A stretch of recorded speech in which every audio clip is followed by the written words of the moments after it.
Delhi university में 200 के लिए हुए 18 सितंबर को वोटिंग के परिणाम 19 सितंबर को आ गए हैं, जिसमें एबीवीपी ने 3 पदों पर अपनी जीत हासिल कर एक बार फिर डूसू में अपनी वापसी की है। साथ ही एनएसयूआई को भी एक पद पर जीत मिली है। एबीवीपी के आर्यन मान प्रेसिडेंट बने हैं। चलिए पहले आपको चुनावी परिणाम बताते हैं। 4 में से 3 पद एबीवीपी को प्रेसिडेंट एबीवीपी के आर्यन मान ने एनएसयूआई की जोसलीन नंदिता चौधरी को 16,196 वोटों से हराया है। वाइस प्रेसिडेंट एनएसयूआई के राहुल जैसला ने करीब 3,000 वोट के साथ एबीवीपी के गोविंद तंवर को हराया। सचिव एबीवीपी के कुणाल चौधरी ने 23,780 वोट पाकर एनएसयूआई के करीब को हराया। संयुक्त सचिव एबीवीपी की दीपिका झा ने लवकुश बढ़ाना को भी दी मात। एनएसयूआई के नेशनल प्रेसिडेंट वरुण चौधरी ने एक्स पर पोस्ट कर हार स्वीकार की। हालांकि उन्होंने चुनाव में धांधली का आरोप लगाया। इसी बीच चलिए आपको बताते हैं डूसू के नए प्रेसिडेंट आर्यन मान कौन है।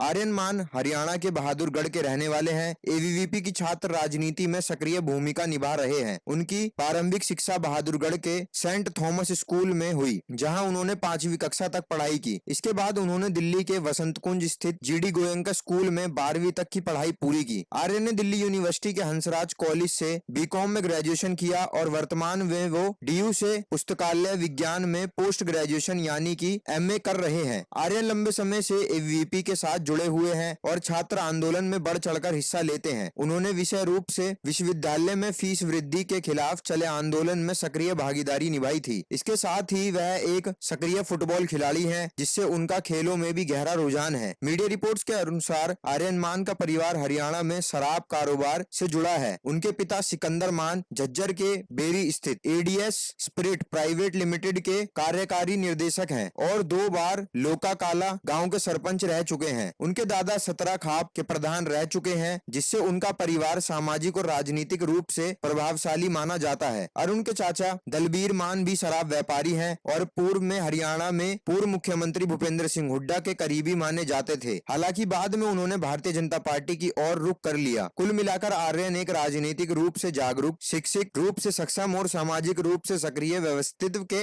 व्यक्ति हैं।